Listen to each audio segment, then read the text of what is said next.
स्वागत है दोस्तों आपका फिर से एक नए वीडियो में। तो दोस्तों आज के इस वीडियो में हम बात करने वाले हैं ब्राइटकॉम ग्रुप लिमिटेड के बारे में।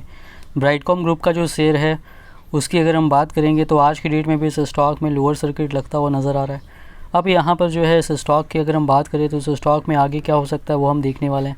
और यहाँ पर लोअर सर्किट तो इसमें लगना ही था, मैंने पहले ही बताया था आपको। अब आगे यहाँ से क्या हो सकता है, क्या अभी और भी गिरावट होगी जिसके चांसेस तो काफ़ी नज़र आ रहे हैं, या अचानक से तेज़ी भी हो सकती है, वो भी हम देखने वाले हैं। या एक्सपर्ट्स का क्या कहना है इस स्टॉक के बारे में वो भी हम जानेंगे, और फिर क्या करना है उसके बारे में आगे हम बात करने वाले हैं, क्या करना सही रहेगा। तो चलिए दोस्तों वीडियो को शुरू करते हैं। अगर आपने चैनल पे पहली बार विज़िट किया है दोस्तों, अगर हम बात करेंगे इस स्टॉक की तो इसकी प्रीवियस क्लोजिंग जो हुई थी वो 33 रुपये 5 पैसे पे थी, और आज जो क्लोजिंग हुई है वो 31 रुपये और 40 पैसे पे हुई है। 4.99% तक की गिरावट हुई, यानी कि लोअर सर्किट लगा है। लोअर सर्किट पे ही ओपनिंग और क्लोजिंग दोनों ही हुई है। अब देखिए यहाँ पर दोस्तों इस स्टॉक की बात करेंगे तो कल की डेट में यहाँ पर जो है इस स्टॉक में पहले अपर सर्किट लगातार लग रहा था। कल की डेट में थोड़ा प्राइस फ्लक्चुएट हुआ, उसके बाद लोअर सर्किट लग गया, और आज भी यहाँ पर लोअर सर्किट लगा है। तो उसके पहले इस स्टॉक में लगातार अपर सर्किट भी उसी तरीके से लग रहा था। यहाँ पर देख सकते हैं चार्ट कि इस तरीके से अपर सर्किट लगातार इस स्टॉक में लगा है। ये स्टॉक 9 रुपये 35 पैसे तक की लेवल तक गिरा, सिंगल डिजिट तक गया, फिर वहाँ से थोड़ा ऊपर आया, फिर थोड़ा गिरने के बाद दोबारा से एक लंबी रैली यहाँ पर देखने को मिली है। काफ़ी कम समय में, समझिए 2 महीने में ही ये 9 रुपये 35 पैसे से और यहाँ 36-37 तक रुपये तक पहुँच गया था। अब यहाँ पर गिरावट शुरू हुई, तो इतना जो तेज़ी होने के बाद तो गिरावट बनता ही। RSI भी काफ़ी हाई हो गया था, 90 भी पार कर गया था। डेली RSI की बात करेंगे तो करेक्शन तो होना ही था। दूसरी बात है कि देखिए ये जो स्टॉक है ये अब ASM लिस्ट के स्टेज 4 में भी आ गया, लॉन्ग टर्म के स्टेज 4 में। तो वहाँ इंट्राडे इस स्टॉक में होता नहीं है, डिलीवरी में सब कुछ होता है। तो यहाँ पर जो है एक अच्छी खासी रैली हुई। ऑपरेटर्स तो एक्टिव हैं इस स्टॉक में, कोई अच्छा पॉजिटिव न्यूज़ की वजह से रैली हुई वो तो बिल्कुल भी यहाँ पर नहीं है। और मैंने पहले ही कहा था कि कभी भी यहाँ पर गिरावट शुरू हो सकती है। अब एक लंबी तेज़ी के बाद यहाँ पर गिरावट शुरू हुआ है, और ये आगे भी यहाँ पर जारी रह सकता है, इसके पूरे चांसेस है, जब तक कि यहाँ पर बाइंग आगे देखने को नहीं मिलती है। अभी यहाँ पर अगर हम बात करेंगे तो देखिए इस स्टॉक का जो पुराना इतिहास रहा है, यहाँ पर देखिए 1 ईयर के चार्ट पे आप देख सकते हैं लगातार स्टॉक नीचे ही गिरा है। पहले 122 रुपये के लेवल पे था, वहाँ से धीरे धीरे गिर के 9 रुपये 35 पैसे तक गया। तो समझ सकते हैं कोई भी स्टॉक जब इतने ऊपर के लेवल से नीचे गिरता है तो ऑपरेटर्स एक्टिव रहते हैं, तभी होता है। उसके पहले सिंगल डिजिट से 122 रुपये तक प्राइस गया भी था, बढ़ाया भी गया था। तो समझ सकते हैं कि किस तरीके से इसमें ऑपरेटर की मुँह पहले चढ़ा, फिर नीचे गिरा, फिर उसी तरीके से तेज़ी देखने को मिल रही है। तो यहाँ पर लॉन्ग टर्म के हिसाब से कोई भी इसमें इन्वेस्टमेंट व्यू यहाँ पर नहीं बना सकते हैं इस स्टॉक के बारे में।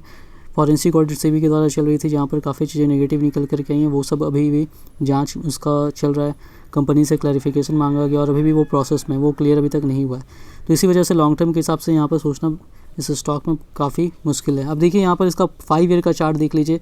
ये स्टॉक 1 रुपये 97 पैसे पे था 29 जून 2018 को। और अगर आप देखेंगे यहाँ पर तो 2020 जब लॉकडाउन के बाद मार्केट क्रैश हुआ था, उसके बाद जब रैली हुई तब तक ये लगभग वही 1 रुपये से 5 रुपये 6 रुपये 7 रुपये 8 रुपये उसी लेवल के बीच, 1 रुपये से 5 रुपये के लेवल के बीच, 5-6 रुपये के लेवल के बीच ही चलता था। अभी भी अगर आप देखेंगे 5 ईयर चार्ट तो ये 1493% का रिटर्न दिखा रहा है इतना गिरने के बाद। हालांकि अभी तो एक तेज़ी हुई है। अब यहाँ पर चार्ट पर देखिए किस तरीके से स्टॉक उसके बाद ऊपर गया, 122 रुपये के लेवल तक गया, बिल्कुल सिंगल डिजिट से। और फिर देखिए वहाँ से किस तरीके से स्टॉक धीरे धीरे गिर करके फिर से वही सिंगल डिजिट के लेवल तक आ गया, और फिर से भी यहाँ तक भागा है। तो बस ये जो है दोस्तों यहाँ पर प्राइस यहाँ पर ऑपरेटर ने यहाँ पर मैनिपुलेट किया। काफ़ी सारी चीज़ें कंपनी ने बताई थी उस वक्त एक्विजिशन को लेकर के, जो कि बाद में चेंज कर दी गई। तो फिर मार्केट में इन्वेस्टर्स का भरोसा घटा और लगातार यहाँ पर गिरा है। इसके अलावा कंपनी के प्रमोटर्स के ऊपर अभी 40 लाख रुपए का फ़ाइन भी लगा है कंपनी के ऊपर और प्रमोटर्स के ऊपर, क्योंकि उन्होंने क्लोजर ऑफ ट्रेडिंग विंडो में ट्रेडिंग किया। क्लोजर ऑफ ट्रेडिंग विंडो में प्रमोटर्स या कंपनी से रिलेटेड पर्सन ट्रेडिंग नहीं कर सकते हैं, फिर भी उन्होंने किया। तो इस तरीके का वायलेशन उन्होंने किया, यानी कि उन्होंने अपने शेयर्स हाई प्राइस पर बेचे हैं। इस तरीके के बहुत सारे आरोप हैं। तो यहाँ पर जो है दोस्तों साफ साफ जो नज़र आ रहा है वो चीज़ें अच्छी तो नज़र नहीं आ रही हैं। तो यहाँ पर अगर इन्वेस्टमेंट करते हैं तो लॉन्ग टर्म के हिसाब से तो बिल्कुल भी आपका व्यू नहीं होना चाहिए, क्योंकि वो चीज़ें अभी क्लियर यहाँ पर है नहीं। इसलिए जब ये 9 रुपये 35 पैसे तक भी गया था तब मैंने कहा था कि देखिए डाउनसाइड काफ़ी कम है यहाँ से। अब तो यहाँ पर जो रिस्क ले सकते हैं वो पैसा डाल सकते हैं, वो उनको वो भी रिस्क होगा, क्योंकि वहाँ से चल गया। पेनी स्टॉक है, पेनी स्टॉक में उस तरीके से ऑपरेटर गेम होते रहता है। आगे कंपनी मान लीजिए आगे चल के सही हुआ, वो भी नहीं हुआ है तो आपका फ़ायदा हो सकता है, अच्छा खासा प्रॉफिट भी हो सकता है। उनको तो यहाँ पर प्रॉफिट हुआ होगा जिन्होंने बेच दिया होगा, प्रॉफिट बुकिंग कर लिया होगा। और ऐसे जो भी सेफ़ रहना चाहते हैं उनको मैंने, जब भी ये गिरा था नीचे 9 रुपये 35 पैसे हुए था, या अभी भी है, तो मैं आप लोगों को साफ मना कर रहा हूँ। जो भी सेफ़ इन्वेस्टर हैं, जो रिस्क नहीं लेना चाहते, उनको तो बिल्कुल भी नहीं पड़ना चाहिए, तो ज़्यादा अच्छा रहेगा इस स्टॉक में। देखिए यहाँ पर बाकी बात करेंगे तो लोअर सर्किट पे या जो ओपनिंग क्लोजिंग थी तो केवल 24,29,248 शेयर्स तक का वॉल्यूम हुआ है। इतने शेयर्स यहाँ पर 24,29,000 शेयर्स खरीदे गए हैं। और यहाँ पर देखिए किस तरीके से 2,25,66,566 शेयर्स तक का सेल ऑर्डर था NSE पर।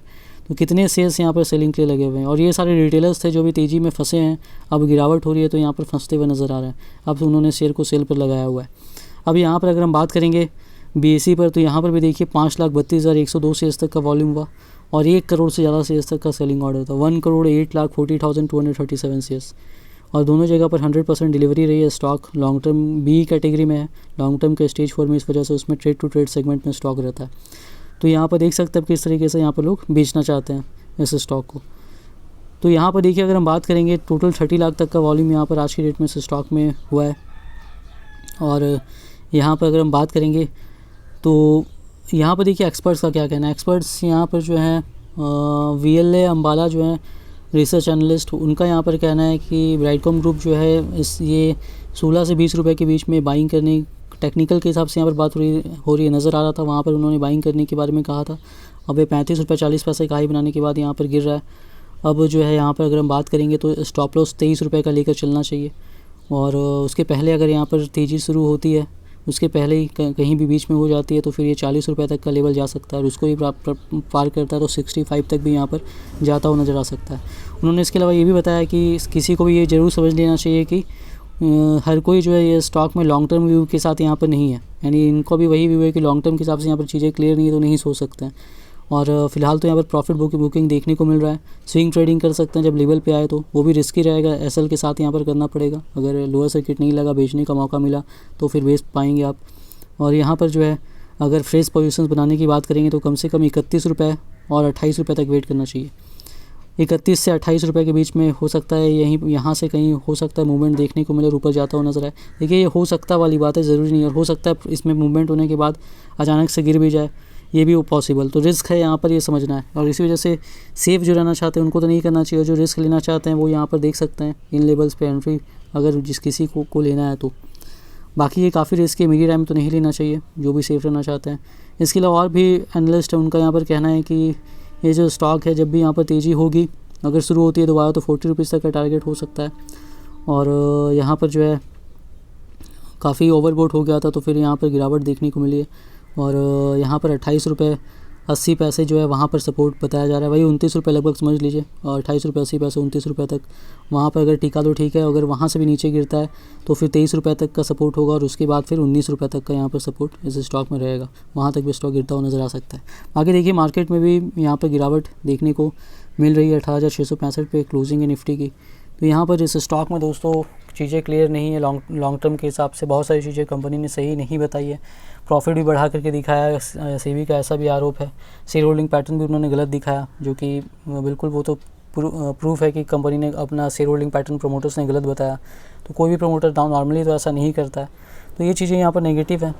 इस वजह से इन्वेस्टमेंट ना ही करें इस स्टॉक में। सेफ रहना चाहते हैं दूर रहें तो ज़्यादा अच्छा होगा। बाकी इन्वेस्टमेंट करने के पहले अपना रिसर्च ज़रूर कीजिएगा। वीडियो पसंद आई तो वीडियो को लाइक कीजिएगा। चैनल पे पहली बार विजिट किया तो चैनल को सब्सक्राइब ज़रूर कर लीजिएगा।